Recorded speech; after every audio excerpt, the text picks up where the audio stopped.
What's up, everybody? Welcome to the Action Network podcast presented by DraftKings. I'm your host, Chris Raybon. This is our NFL Week 9 betting preview. We're going to talk sides. We're going to talk totals, props, money line underdog parlays. And as always, we'll build our Sunday six-pack of Against the Spread bets with the help of my co-host, the Prime Minister of Degenerate Nation, Stuckey. Stuck, got to hand it to you. Crushed it last week, carried the whole podcast. I went over. I think you lost. You didn't lose a bet on this whole pod. You've been on fire. Good stuff, brother. How you doing? Good. Yeah, good week in NFL, bad week in college. Been cold in college, but that's the ebbs and flows of the game. So, no reason to look back at the good or bad. It's on to the next week. So let's get to it. Oh, by the way, this is one of the trickiest NFL slates I can remember. Um, just with all the key injuries, the quarterback uncertainty. Um, we'll get to it all, but definitely a tricky card. Oh yeah. I mean, you kind of. I know you don't want to look back, but I thought it was kind of hilarious how woke up on Sunday morning and it was like that worst case scenario with you're getting the backup for the Ravens. You're getting you're I getting did Fields. say it's Yeah, not dead yeah. if Lamar doesn't play, but yeah, no Tyrod, and then all the Jets injuries. You were due for one of those. Yeah, 'Cause uh, oh it's man. I haven't caught injury luck all year, but luckily it worked out this past weekend. All right. Any thoughts real quick on the I know they're saying Lamar's gonna go. This time they kind of got caught up, kind of, I don't know what they were doing with the injury report, faking like Lamar was really practicing when they knew he was gonna be out. So now it's Thursday. The total's pretty high. It's at 50 and a half. Any thoughts on that before we jump into the six pack? No, I mean, like I actually would lean over if everyone, like if Lamar was at full strength. And Nate Wiggins is but a huge pick last week, dealing with a bit of a groin. The Dolphins are so beat up. I don't know if I think Wiggins should be okay, but um, yeah, like the the Ravens aren't getting any pressure. They Their defensive line is still an issue, so Miami should be able to run the ball a bit, and Miami's defense is just can't do anything. Um, but my concern is like if the Ravens run it a lot, Miami's not really explosive. So like, but what throws the entire thing off, where I don't even want to look at this game, is Lamar's status. Like number one, there's a chance he doesn't go. I think he's gonna go. But number two, is he rusty? How mobile is he? How does that change the play calling? So all of that uncertainty, no thanks. I will say it's a huge game for the Ravens, their season, and just their potential to continue their ascent up the standings. They're now favored to win the division. But if they win this game, their schedule over the next month really sets up well with, especially with a lot of the quarterbacks they face. But they'll also if they win this game, they'll get a 4-day, the Costa will get a 4-day head start on the trade deadline. Yeah. And there's, what I would like to see is go out and get one of the defensive linemen that's on the market. Like Dexter Lawrence would be a dream, but that's where they need to address because it's still a major issue. The rest of the defense is getting healthier. Their offense now has all the parts to run the offense they want to run. We'll see how healthy Lamar is, but if I would like to see the Ravens go get a defensive lineman. But at this price point, over a touchdown with the uncertainty surrounding Lamar, I think that this is fair and an easy stay away. Yeah, I was looking at that total under, honestly, just because I was thinking, who knows what's going on with Lamar. It's also under in our luck rankings, so but it all depends on Lamar, as you said. But let's jump into the Sunday six pack for week number 9. You're up 31-17, so I just got to start playing for draft picks here. But no, we'll give it the we'll get some work done second half. I'm not gonna throw in the towel just yet. For my first pick of the week 9 Sunday six pack, first overall, I'm going with the Buffalo Bills +2 at home against the Kansas City Chiefs. the supposedly mighty Kansas City Chiefs. But I think Buffalo matches up fine in this spot. Now, we know Buffalo defensively, their weakness is going to be against the run. They're 30th at DVOA, but Kansas City looks like they just lost their best running back. Kansas City's not real, that doesn't really matter as much against Kansas City. Mahomes has been their best runner for most of the year. And I think this Kansas City team getting a little fat off some kind of shaky quarterbacks the last couple of games. They beat the Raiders 31-0, the Commanders with Mariota. Now they had that good win against Detroit, but Washington kind of pissed away a couple of chances to be up in that game and right there. So I think Kansas City, going on the road is, three straight home games, first of all, for Kansas City. Detroit, Vegas, and the Commanders. That's like that was a 89-24 victory margin. So that's gonna inflate their numbers a little bit. But if you look at Josh Allen and this Bills team on the at home as an underdog, 64% against the spread, hasn't lost since October 19th, 2020, straight up or against the spread as a home dog. Overall, Josh Allen, 65% career against the spread as a dog, covering by 5 points a game. And this is just a spot where I'm always going to back Buffalo in the regular season. Postseason, it's a different story, but Mahomes, postseason against the Bills, 4-0 against the spread. But regular season, 1-4, lost the last four, failing to cover by just under 6 points per game. So give me the Bills as rare home dogs against the Chiefs. So my concern here is number one, I mean, the Bills, like, they really haven't played any. I mean, who they beat the Dolphins, Saints, Jets. They had that crazy comeback against the Ravens and then the Panthers. And their defense, like, you have Ed Oliver on Yep. IR now.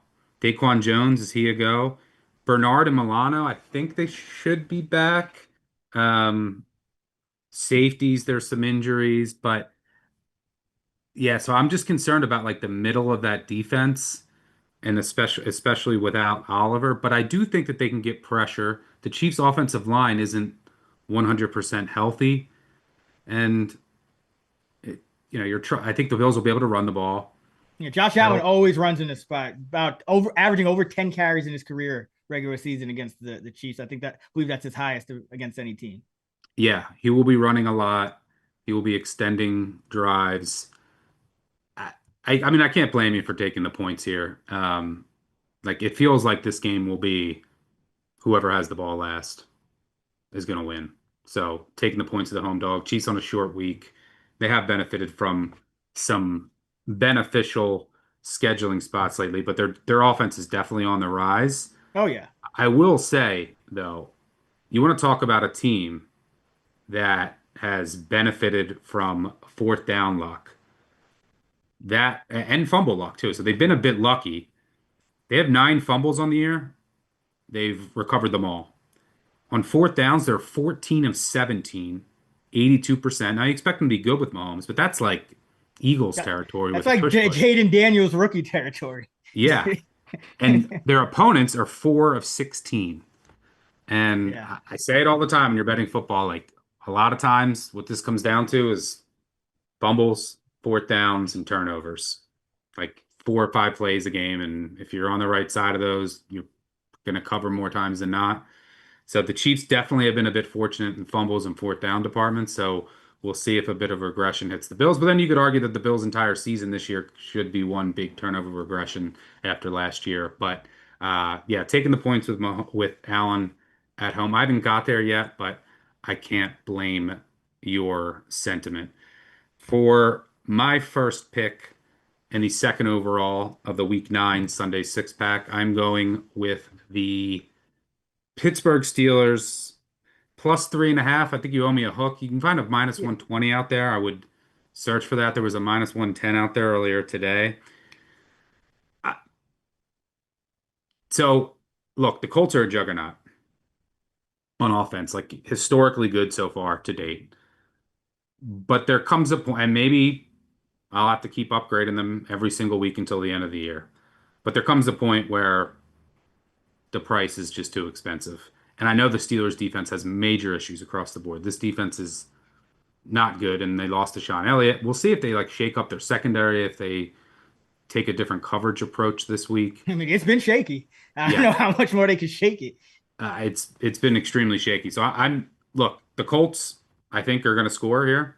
The Colts offense is really good. I do still think there's a Jones like pumpkin game coming with like a couple picks, and this if there's ever a spot where you're going to get like some turnover luck, it's the Steelers at home after two losses.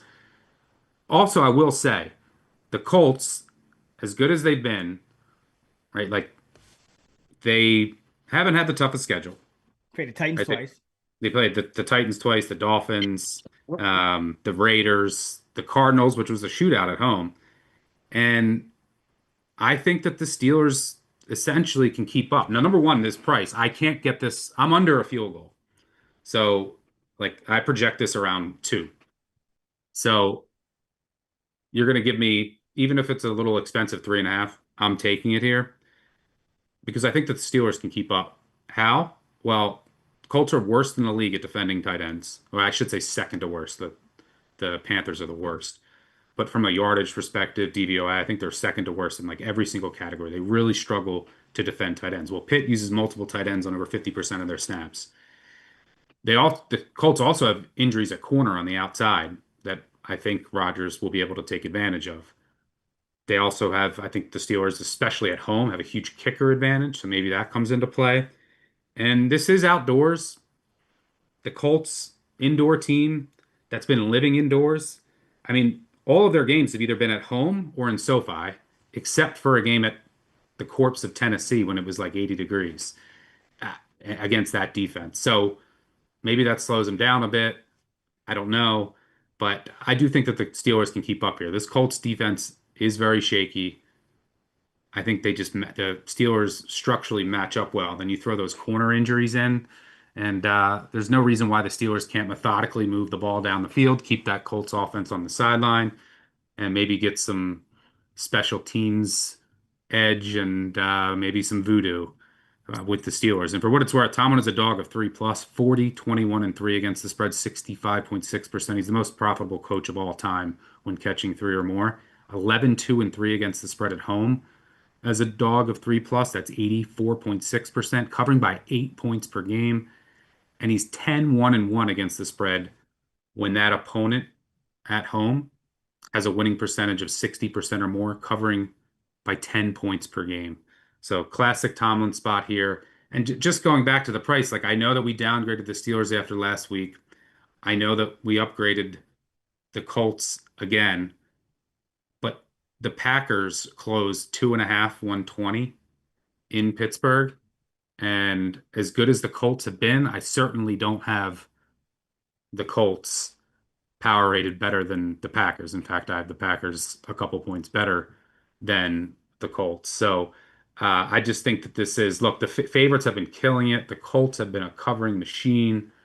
So I think as a result, we're getting a little bit of inflation here after everyone saw the Steelers, add on to that, the Steelers the past 2 weeks have not covered and burned better. So, I just think this line should be 2.5 or maybe like +3, -120, -125. I think this is a bit too cheap on the Steelers, so give me Pitt. Yeah, I probably have to join you after betting them last week in that same spot, but I'm starting. It's one of these situations where it's like, is this just uh, like are the Steelers just supposed to be 1-6 right now because they had that win against the Browns.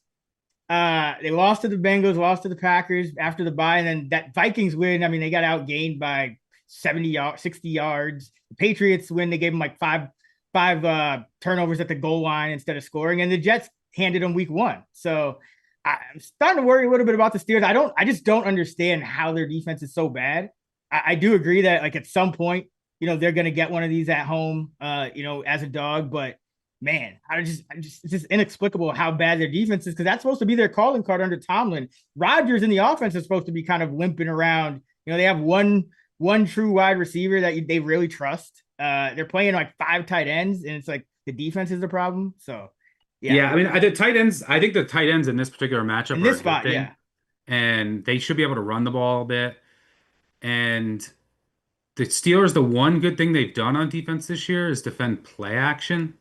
And the Colts are the most play action heavy team in the NFL. So, um, yeah, but this is not based on the Steelers defense It matching can't up be. against the Colts offense, which has been an absolute juggernaut. Taylor's been amazing. The offensive line's been amazing. Jones has done everything that you could have asked for and more.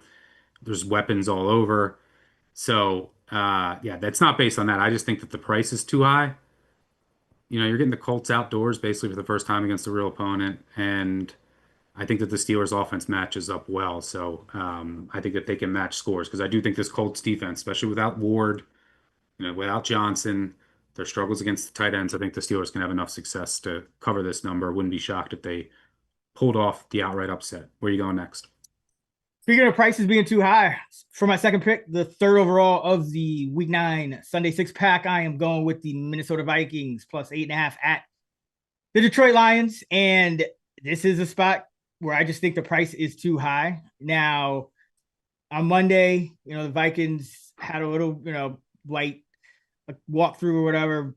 Christian Darrisaw, O'Neal, Van Ginkel, all spotted, McCarthy as well. So this team should be in a lot better shape than it was when they just got scraped on Thursday night by the Chargers, coming off, in an injury riddled roster on 3 days rest. That was going to happen. Now, Minnesota defensively, I think, underperforming a little bit.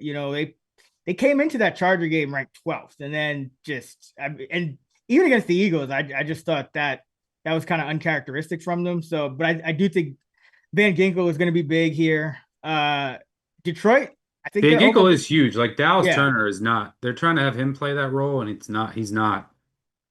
He's nowhere close to as effective as Van Ginkel. Like it's a huge, huge drop off, and then having Cashman back helps the run defense as well. yeah. I just don't think a Flores defense should be this bad for extended time. And you could see them falling from 12th to 20th on a Thursday game on 4 days rest. I'm not going to downgrade them as much as I would, a similar spot in full week rest with more health and whatnot. So that's that. But more than that, I just think this Minnesota team, it's kind of, this might be the floor for them. A lot of people, I was lower on them coming into the year.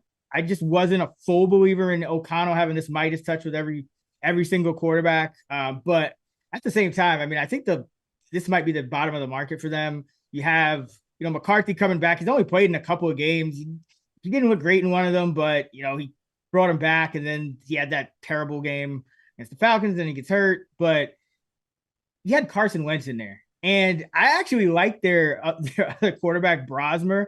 So, like, if for some reason I love Brosmer. you're right, yeah, he might be the best quarterback on the roster. I've said this before, and I'm not joking 100% there. So I don't mind this. You could probably wait on this number just because if there's shenanigans with McCarthy and Brosmer ends up starting, you're going to get an even better number. I would probably just bet it again. But yeah, I think health is a big thing. This is a divisional game.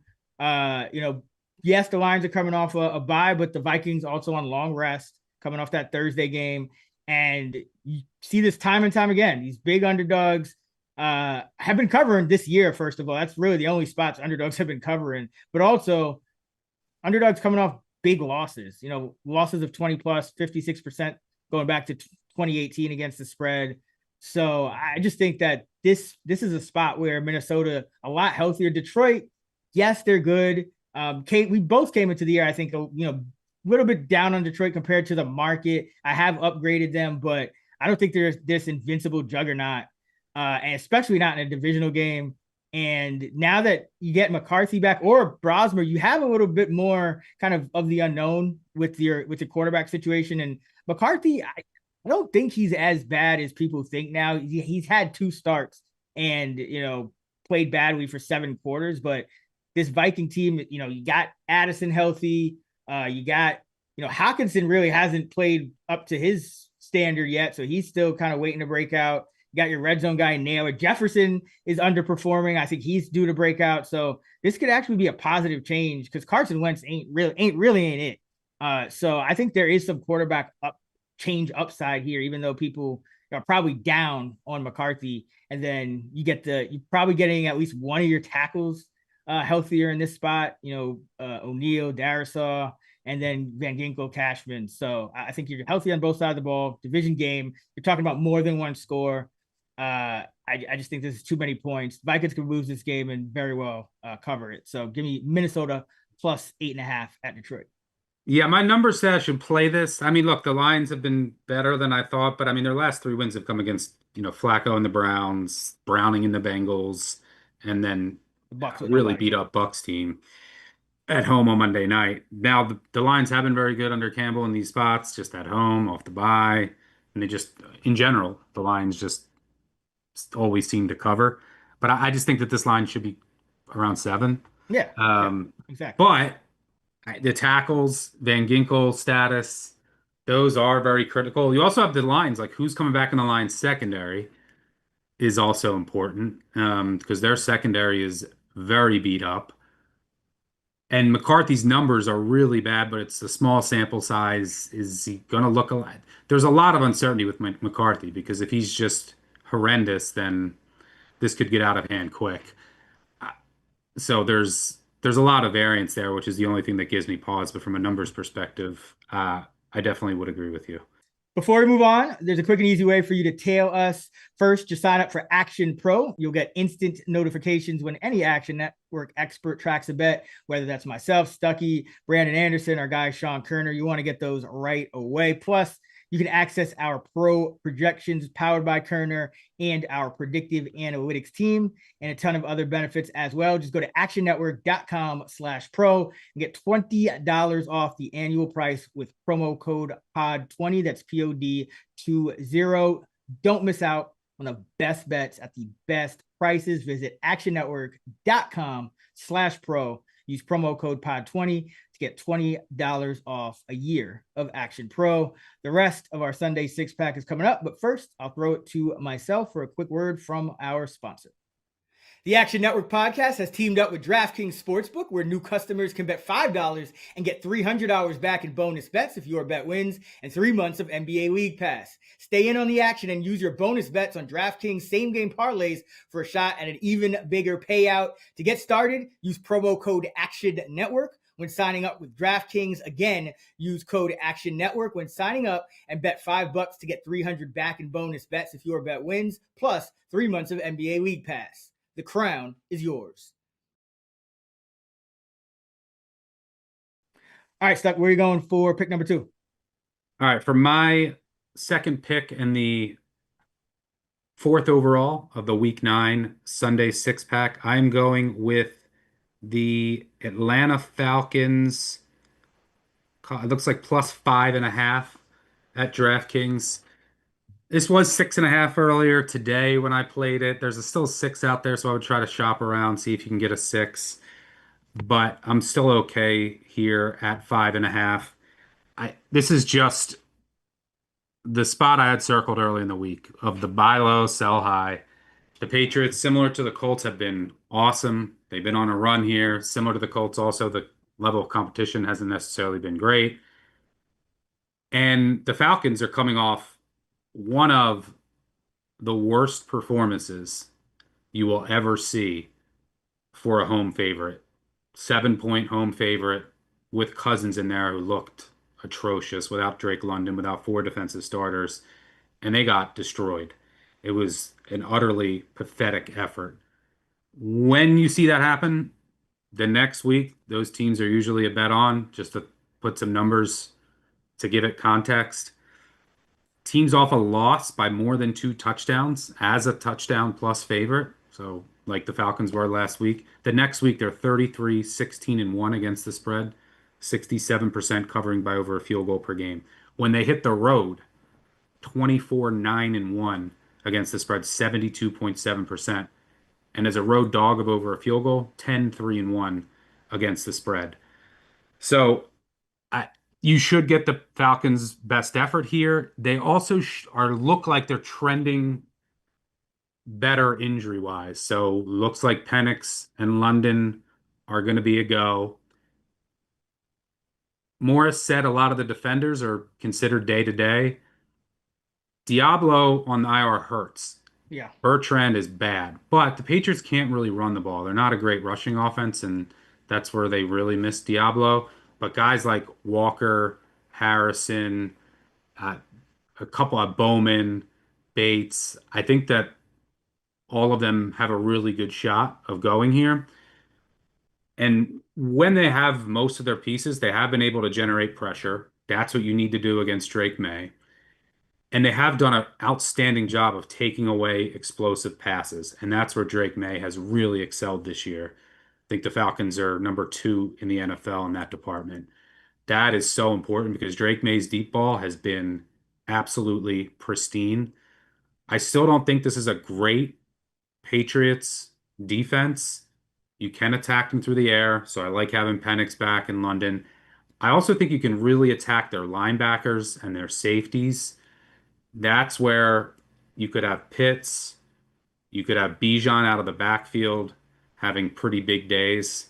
But I just think that we've gotten to the top of the market on the Patriots. They've been great, no doubt, but their last 3 wins over the Saints, the Titans, and the Browns. And look, May looked great last week, but the Browns' weakness is giving up explosive passes. They were playing Dylan Gabriel at quarterback, and that defense just isn't the same on the road. Now, the Falcons, some of their road performances do give me some pause. Some of the injury uncertainty does make this a little iffier, but I think we've reached the point where we've gotten too rich in the market because I am assuming that Penix and London will be back. Just last week against an incompetent offense led by Dylan Gabriel. I mean, this was 6.5, 7. So, yeah, I think that the Falcons are getting too disrespected here after last week. So I'm going to roll with Atlanta in Foxborough. By the way, New England 10 of 12 on fourth down, opponents 3 of 11. They've been a bit lucky in some other areas, so maybe some potential regression looms. But I just think ultimately numbers too high, and I do think the Falcons are going to be much healthier here. And you should get a max effort after their past 2 games. Yeah, it's I lean that way. I would love to get to 6. The Patriots, speaking about luck, I mean, I believe they're almost fully healthy. And they were just trading guys on the defense, so it feels like Yeah, they have Vrabel's no kind of injuries. locked in. Yeah, so it could be one of those spots where the Falcons are just you got to kind of you don't always know what's going on with them internally. So I would kind of wait till the end of the week just to make sure the guys are actually playing that we need to play. But if that is, if everyone's a go, London, I think being the biggest because he was ruled out late in the week. And I think that really kind of tripped him up because it's one thing to have a guy ruled out. And I'll talk about a team that I'm betting on actually that's going to have a top receiver ruled out, on Wednesday versus a guy being ruled out on Saturday. That changes the whole game plan. And London is such a huge target for them. So he's crucial. And they got to get Cousins out of there. I don't know what he must have just stiffen up even more sitting on the bench for a year. Like he was just terrible. Yeah, they were at practice today, which is a good sign. All right, for my third pick, the 5th overall of the Week 9 Sunday 6-pack, I'm going with the Washington Commanders plus 3.5 at home against the Seahawks. Now, this is a spot where everyone's down in the Commanders. I get it. Terry McLaurin ruled out, re-injured his quad, but it looks like Jaden Daniels going to practice in full all week, which is big. The Commanders, they've had a tough schedule. Going up against the Chiefs in that last one. They got lost to the Packers. Their losses are pretty quality, and that's reflected if you look at DVOA.